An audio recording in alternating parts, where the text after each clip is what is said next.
നമസ്കാരം. ഞാൻ നന്ദനൻ പിള്ള. ഞാൻ ആദ്യ 6 വീഡിയോകളും ചെയ്തിട്ടുള്ളത് സർക്കാർ ഭൂമിയുമായി ബന്ധപ്പെട്ട് ഉള്ള വിഷയത്തിലാണ്. അതെങ്ങനെ നഷ്ടപ്പെട്ടുകൊണ്ടിരിക്കുന്നു എന്ന വിഷയമായിരുന്നു അതിൽ പറഞ്ഞിരുന്നത്. എന്നാൽ ഇന്ന് വ്യത്യസ്തമായൊരു വീഡിയോ പോലീസുമായി ബന്ധപ്പെട്ട് ചെയ്യാനായിട്ട് തീരുമാനിച്ചിട്ടിരിക്കുകയാണ്. അപ്പോൾ കേരള പോലീസിലെ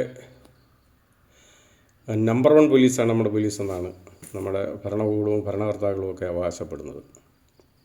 അപ്പം നമ്പർ 1 പോലീസുള്ള നമ്പർ 1 കേരളത്തിലെ നവോത്ഥാന കാലത്ത് ഒരു ഉദ്യോഗസ്ഥന് എങ്ങനെ ആണ് IPS കിട്ടുക എന്നും എന്തൊക്കെ യോഗ്യതകളാണ് IPS കിട്ടാനായിട്ട് വേണ്ടതെന്നും ലോക പോലീസിൽ ഇങ്ങനെ പോലീസ് ഉദ്യോഗസ്ഥരുണ്ടോ എന്ന സംശയവും ആണ് ഞാൻ ആദ്യമായിട്ട് നിങ്ങളുടെ മുമ്പാകെ വെക്കുന്നത്. ഈ ഉദ്യോഗസ്ഥനെ ഈ പുതുതലമുറയ്ക്ക് മാതൃകയാക്കാവുന്നതാണ്. അതിൽ 1-2 കാര്യങ്ങളുണ്ട്. എങ്ങനെ നമ്മൾ കുഴപ്പക്കാരനാണെങ്കിലും നമുക്ക് എങ്ങനെ രാഷ്ട്രീയ നേതൃത്വത്തെ സ്വാധീനിച്ച് അച്ചടക്ക നടപടികളൊക്കെ കീറിക്കളഞ്ഞിട്ട് നിയമവാഴ്ചയെ വെല്ലുവിളിച്ചുകൊണ്ടും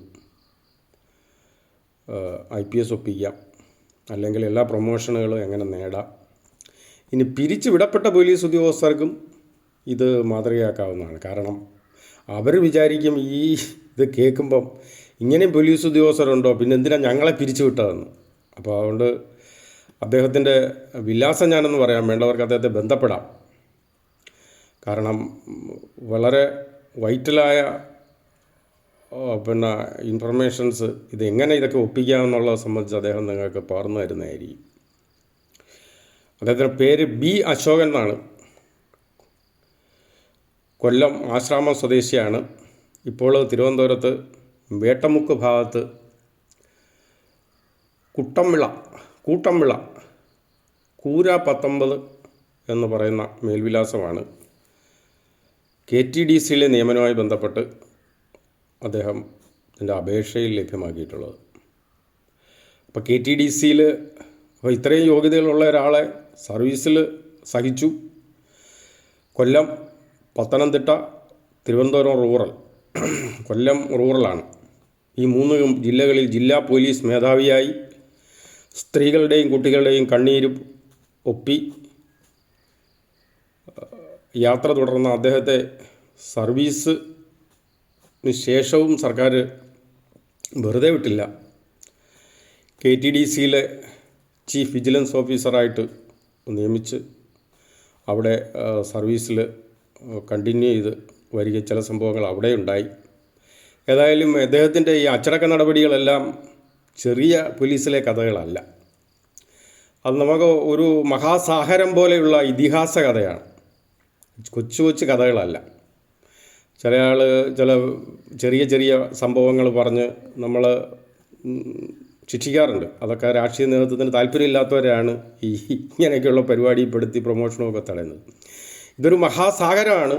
നമ്മുടെ ഈ ഗവേഷക വിദ്യാർത്ഥികൾക്ക് ഇതെങ്ങനെ അട്ടിമറിക്കപ്പെട്ടു എന്നുള്ളത് ഒരു പഠന വിഷയമാക്കേണ്ട വിഷയമാണ്.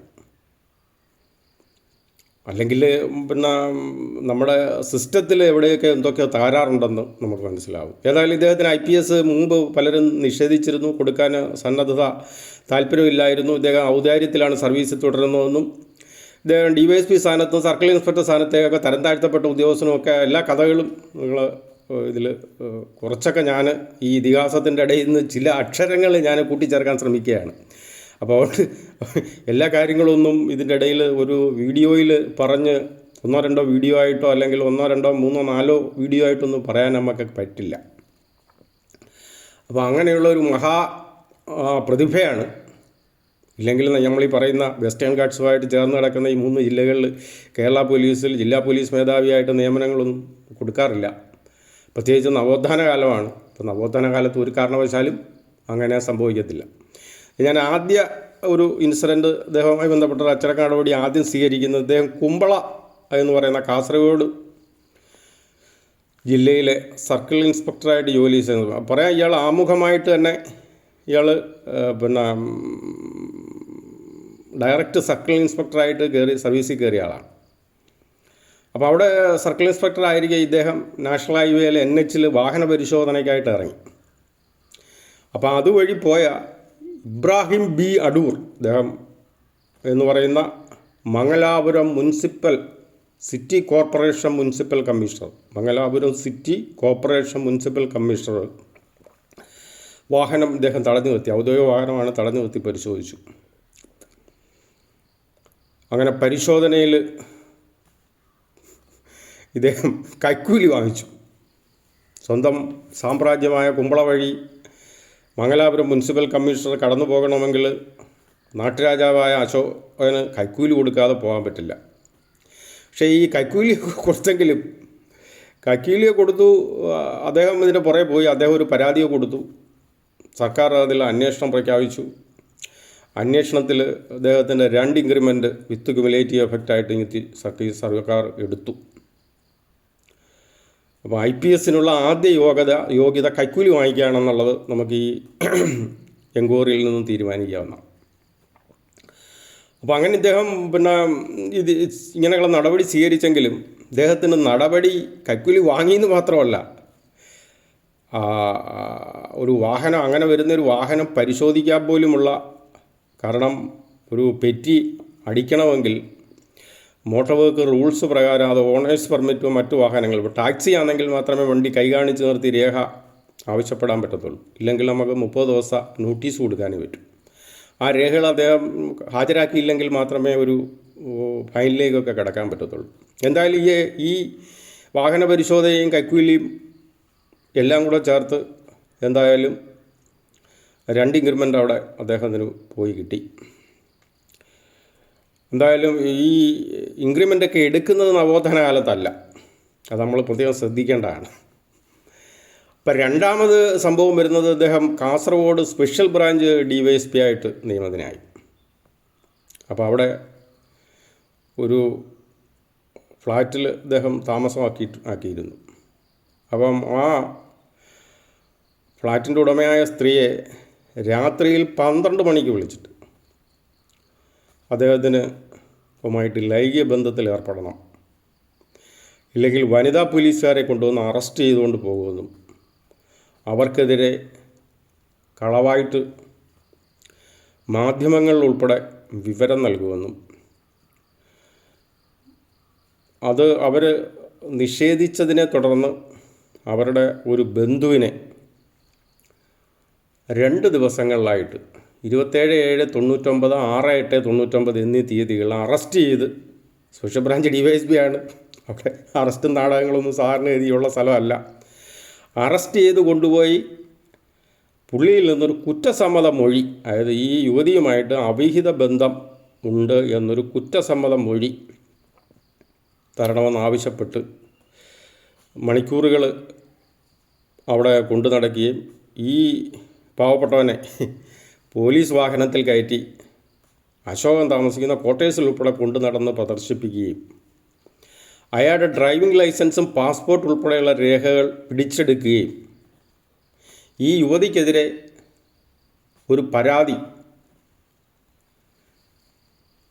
27/7/99 തീയതി വെച്ച് ചമച്ച് അത് അശോകന് ലഭിച്ചതായിട്ട് കാണിച്ചിട്ട് അത് രജിസ്റ്ററിൽ പതിച്ചിട്ടുള്ളത് 6/8/99. ഇത്ര വളരെ പ്രഗത്ഭനായ ഉദ്യോഗസ്ഥനാണ്. അപ്പോൾ ഇങ്ങനെയൊക്കെയുള്ള സംഭവങ്ങളാണ് നടന്നിട്ടുള്ളത്. മാത്രമല്ല, നമ്മുടെ ഇന്ത്യയുടെ ഭരണഘടന അനുസരിച്ച് ഇന്ത്യയിലെ എല്ലാ പൗരന്മാർക്കും ഇന്ത്യയിൽ എവിടെയും സഞ്ചരിക്കാനും എവിടെയും താമസിക്കാനും ഒക്കെയുള്ള അവകാശമുണ്ട്. ഇത് അശോകൻ്റെ രാജ്യത്തൊക്കെ പോയി, അശോകൻ്റെ ഏരിയയിലൊക്കെ പോയി താമസിക്കുമ്പോൾ ശ്രദ്ധിക്കണം. എന്തായാലും ഈ 3 കുട്ടികൾക്ക് ഇവർക്കും പിന്നെ കേരളത്തിൽ താമസിക്കാൻ കഴിഞ്ഞില്ല. ഇവർ കേരളം വിട്ട് ഈ ഉദ്യോഗസ്ഥൻ കാരണം അന്യസംസ്ഥാനമായ കർണാടകയിലേക്ക് താമസം മാറ്റി. ഈ സംഭവങ്ങളുമായി ബന്ധപ്പെട്ടൊരു വലിയ വിശദമായ വാചകീയ അന്വേഷണം സർക്കാർ ഉത്തരവാവുകയും ഒരു ഉയർന്ന ഉദ്യോഗസ്ഥനെ നടത്തുകയും ഞാൻ ഈ മുകളിൽ പറഞ്ഞ കാര്യങ്ങളെല്ലാം അക്കമിട്ട് അന്വേഷണത്തിൽ തെളിഞ്ഞിട്ടുള്ളതാണ്. തെളിഞ്ഞതിൻ്റെ അടിസ്ഥാനത്തിൽ സർക്കാർ ഇയാൾക്കൊരു ഷോക്കോസ് നോട്ടീസ് കൊടുത്തു. നിങ്ങൾ കണ്ടിന്യൂയിങ് ഇൻ പോലീസ് സർവീസ് അൺഡിസൈറബിളാണ്. നിങ്ങളെപ്പോലൊരു ഉദ്യോഗസ്ഥൻ കേരള പോലീസിലില്ല. നിങ്ങൾ വൈൽഡ് സെക്ഷൽ ടേസ്റ്റുള്ള ആളാണ്. അപ്പോൾ അയാൾ മനുഷ്യനല്ല, മൃഗമാണെന്നാണ് സർക്കാർ പറഞ്ഞേക്കുന്നത്. ആയതിനാൽ നിങ്ങളെ ഒരിക്കലും സർവീസ് വെച്ചുകൊണ്ടിരിക്കാൻ കഴിയില്ല എന്ന് പറഞ്ഞ് ഇയാൾക്കൊരു ഷോക്കോസ് നോട്ടീസ് കൊടുത്തു. അത് അന്നത്തെ മുഖ്യമന്ത്രി കണ്ടിരുന്നു. അദ്ദേഹത്തിന് കൊടുത്ത അടുത്ത പെണ്ണ് കേസിലെയും ഷോക്കോസ് നോട്ടീസ് നമ്മുടെ അന്നത്തെ മുഖ്യമന്ത്രിയും കണ്ടിരുന്നു. മുഖ്യമന്ത്രിമാരൊക്കെ പുള്ളിയോട് യോജിച്ചെങ്കിലും പിന്നീട് വന്ന മുഖ്യമന്ത്രിമാർക്കൊക്കെ പുള്ളി ഒരു പ്രിയപ്പെട്ടവനായി മാറി. അതുകൊണ്ടാണല്ലോ ഈ 3 ജില്ലകളിൽ നിയമനവും IPS-ഉം DYSP സ്ഥാനത്തും സർക്കിൾ ഇൻസ്പെക്ടർ സ്ഥാനത്തേക്ക് തരം താഴ്ത്തിയ ആൾ പെട്ടെന്ന് 2-3 പ്രൊമോഷനൊക്കെ വാങ്ങിച്ച് SP ആവുന്നതും. പല കേസുകളും അതായത് അട്ടിമറിക്കപ്പെട്ടിട്ടുണ്ട് എന്നുള്ളത് വേറൊരു യാഥാർത്ഥ്യമാണ്.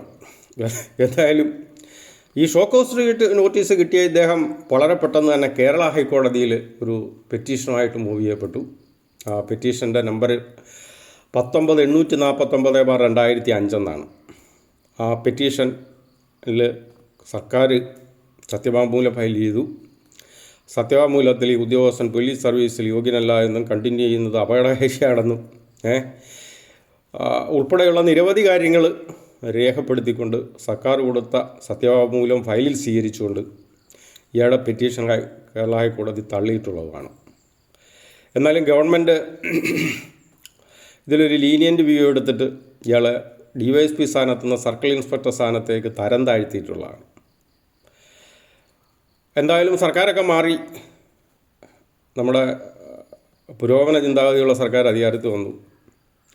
അദ്ദേഹം ഒരു പരാതിയുമായിട്ട് നിർദ്ദേശം കിട്ടിയ അനുസരിച്ചെന്ന് പറഞ്ഞാൽ നമ്മൾ തയ്യാറാക്കിയ തിരക്കഥ അനുസരിച്ച് കേരള ഹൈക്കോടതിയിൽ ഈ മുൻവിധി പുനഃപരിശോധിക്കുന്നതിന് സർക്കാരിനെ അനുവദിക്കണമെന്നും ഞാൻ നേരത്തെ പറഞ്ഞിരിക്കുന്ന വിധി 19-849 വിധി ഇത് പുനഃപരിശോധനയ്ക്ക് തടസ്സമാകരുതെന്ന് പറഞ്ഞ് ഒരു ഹർജി സർക്കാരിന് വീണ്ടും ഇത് പുനഃപരിശോധിക്കാൻ അനുവദിക്കണമെന്ന് പറഞ്ഞൊരു ഹർജി 1385/2006 കേരള ഹൈക്കോടതിയിൽ ഫയൽ ചെയ്തു. ഹൈക്കോടതി സർക്കാർ വക്കീലിലെ ഭാവമൊക്കെ കേട്ടു. കാരണം പുരോഗമന സർക്കാർ എത്തിയതുകൊണ്ട് അശോകൻ്റെ ഇതിന് സർക്കാർ വക്കീൽ എതിരൊന്നും പറഞ്ഞില്ല, നല്ല നമസ്കാരം പറഞ്ഞു. ഹൈക്കോടതി ഉത്തരവിട്ടു സർക്കാരിന് ഇത് പുനഃപരിശോധിക്കാം. അതോടുകൂടി അട്ടിമറികൾ ഇവിടെ കേന്ദ്രമായി മാറി.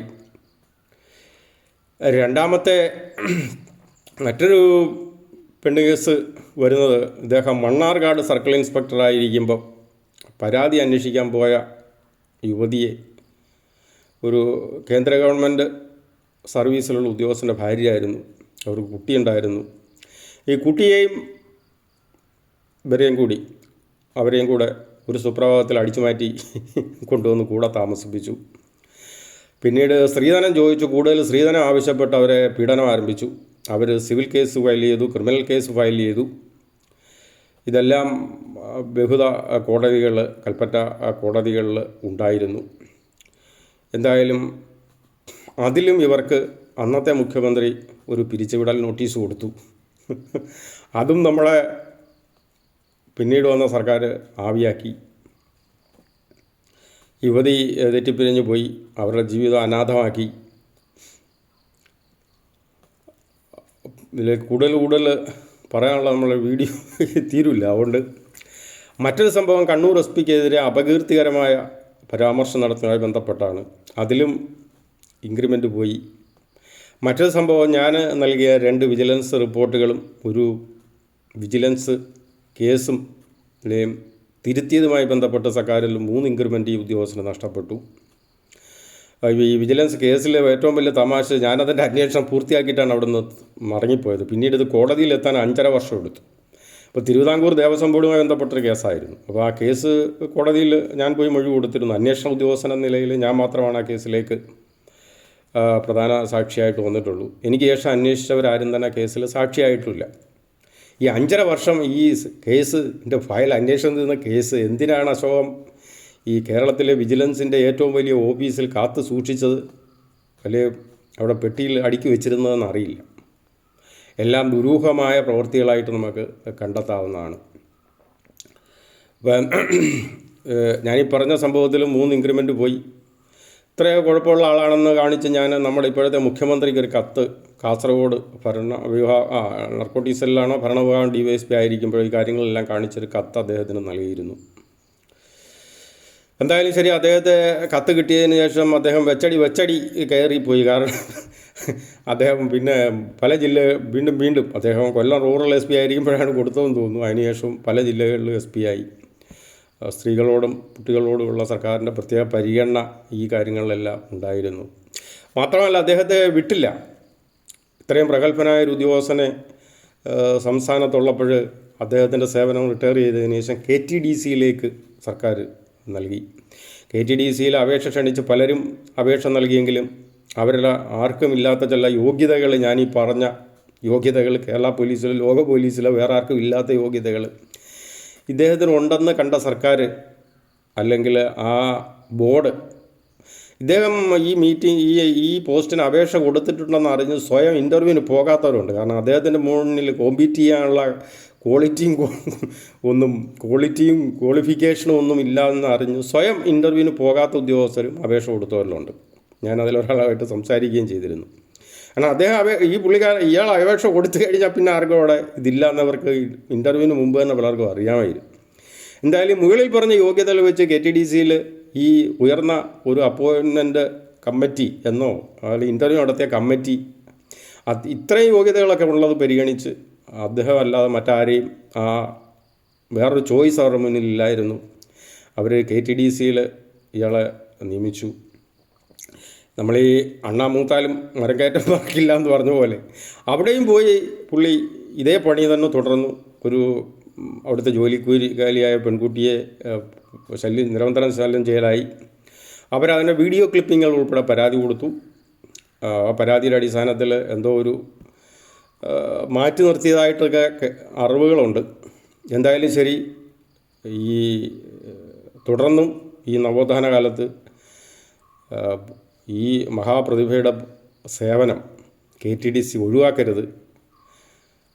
അദ്ദേഹത്തിനെ അടിയന്തരമായിട്ട് KTDCയിൽ ഒന്ന് മാറ്റിയിട്ടുണ്ടെങ്കിൽ തിരിച്ചെടുത്ത് ഈ ശിഷ്ടകാലം കൂടെ അദ്ദേഹത്തിൻ്റെ സേവനം KTDCക്ക് ലഭിക്കത്തക്ക രീതിയിലോ അതല്ലെങ്കിൽ നമ്മുടെ മണ്ണാർക്കാട് പഴയ MLA ആയിരുന്ന ശശി അദ്ദേഹം ഒഴിവായ പോസ്റ്റിലേക്ക് പരിഗണിച്ചായാലും അദ്ദേഹത്തിനെ മാറ്റി നിർത്തരുതെന്നുള്ളൊരു അപേക്ഷയുണ്ട്. കൂടാതെ തന്നെ മൂന്നാം സർക്കാർ അധികാരത്തിൽ വരുന്നെങ്കിൽ ഇത്രയും നല്ലൊരു അഡ്വൈസറെ സർക്കാരിന് വേറെ പരിഗണിക്കാൻ കാണില്ല. അപ്പം ആ സേവനത്തിലേക്ക് വേണം മൂന്നാം സർക്കാർ അധികാരത്തിൽ വരുമ്പോഴും അശോകൻ്റെ സേവനം പരിഗണിക്കേണ്ടതാണ് എന്ന് സർക്കാരിൻ്റെ മുൻപാകെ വച്ചുകൊണ്ട് ഈ പോലീസുമായി ബന്ധപ്പെട്ട ആദ്യ വീഡിയോ ഞാൻ നിങ്ങളുടെ മുമ്പാകെ സമർപ്പിക്കുന്നു. എല്ലാവർക്കും നന്ദി, നമസ്കാരം.